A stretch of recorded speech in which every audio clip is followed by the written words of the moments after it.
죠. 포스코 홀딩스입니다. 네.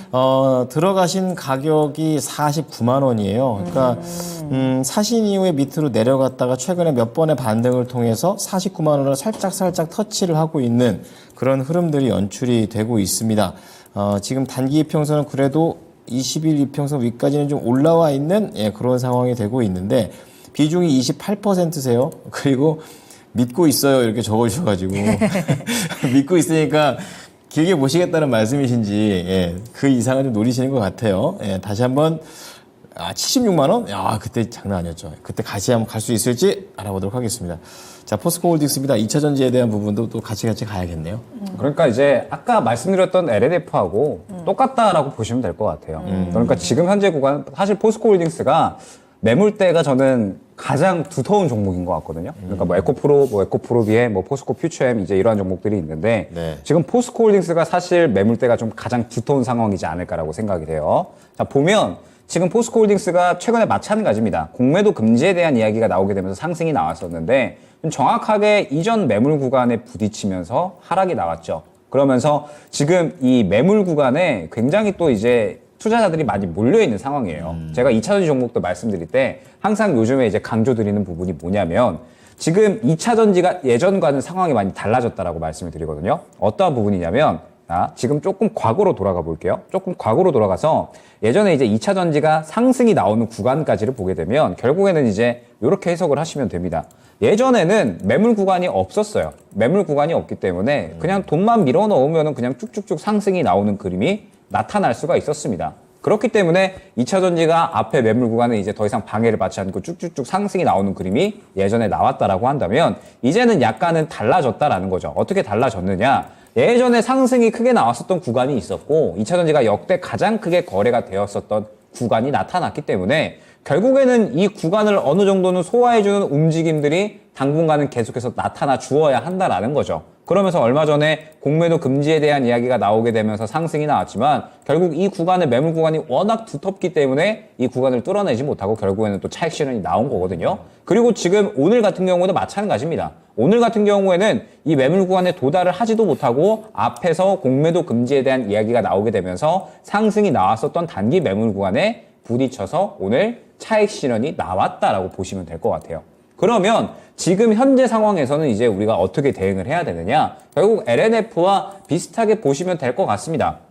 LNF와 비슷하게 어떻게 대응을 해야 되느냐? 지금 현재 상황에서 LNF를 조금 더 길게 가셔야 된다라고 말씀드렸잖아요. 포스코 홀딩스도 마찬가지예요. 결국에는 우리나라 시장 성장 산업이다라고 한다면 많이 없어요. 지금 현재 상황에서는. 제조업 분야에서 이제 또 4차 산업으로 넘어가고 있는 건데 그런 상황에서 사실 2차 전지가 저는 가장 성장을 또 선도하고 있고 이미 실적도 상당히 잘 나와주고 있는 상황이기 때문에 앞으로 우리나라의 가장 큰 주력 산업 중에 하나가 될 수밖에 없겠죠. 그러면 결국 주목받을 수 있는 타이밍이 올 수밖에 없다라고 보고 있는데 말씀드렸잖아요. LG 에너지 솔루션 아까 이제 예로 들어서 말씀을 드렸었는데 LG 에너지 솔루션도 지금 이제 투자 계속해서 늘려나가고 있고 캐파 늘려나가고 있는데 미국의 분위기가 GM 그다음에 그 외 다른 기업들 생산량 줄일 거다라고 이야기를 하고 있고 수익성도 지금 테슬라가 줄어든다라고 한다면 그러면 이제 전기차가 한번 쫙 올라가다가 살짝 이제 어느 정도 이제 이 쉬어가는 업황 이러한 분위기다라고 생각이 되거든요. 그러면 다시 한번 이제 업황이 좋아지기까지는 시간이 어느 정도 걸릴 수밖에 없다라고 보고 있는 거고 그렇기 때문에 길게 보셔야 돼요.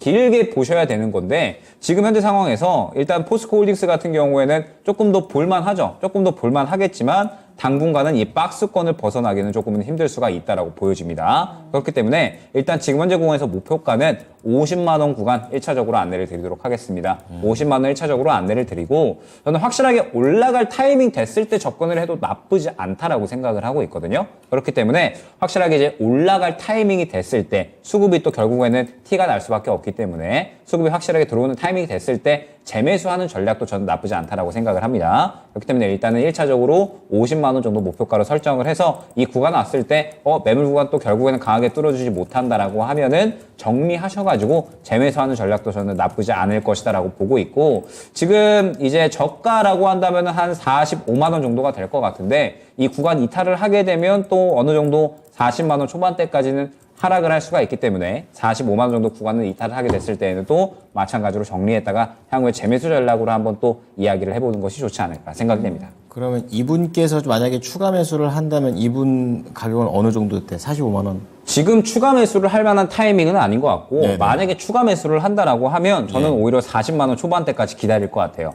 그러니까 45만 원에서 이제 만약에 어느 정도 지지를 한다라고 해가지고 추가 매수를 한다? 그러면은 하락을 할 가능성도 생각을 해야 되거든요. 근데 아까 말씀드렸듯이 지금 코스피나 코스닥이나 어느 정도 이제 저항 구간에 도달할 만한 타이밍이 왔잖아요. 그렇기 때문에 시장과 더 이상 무관하게 생각을 할 수 없는 종목이 된 만큼 네. 저항 구간에 도달해서 차익 실현이 나올 수 있다라고 한다면 지금 상황에서는 리스크 관리를 어느 정도 해줘야 되고 그러면 45만 원 구간에서 어느 정도 지지를 보여준다라고 하더라도 수급이 강하게 들어오지 않는 이상 이탈할 가능성도 생각을 해야 되기 때문에 오히려 추가 매수를 해야 된다라고 한다면은 40만 원 초반대 구간까지 기다렸다가 진행을 할 것 같습니다. 네.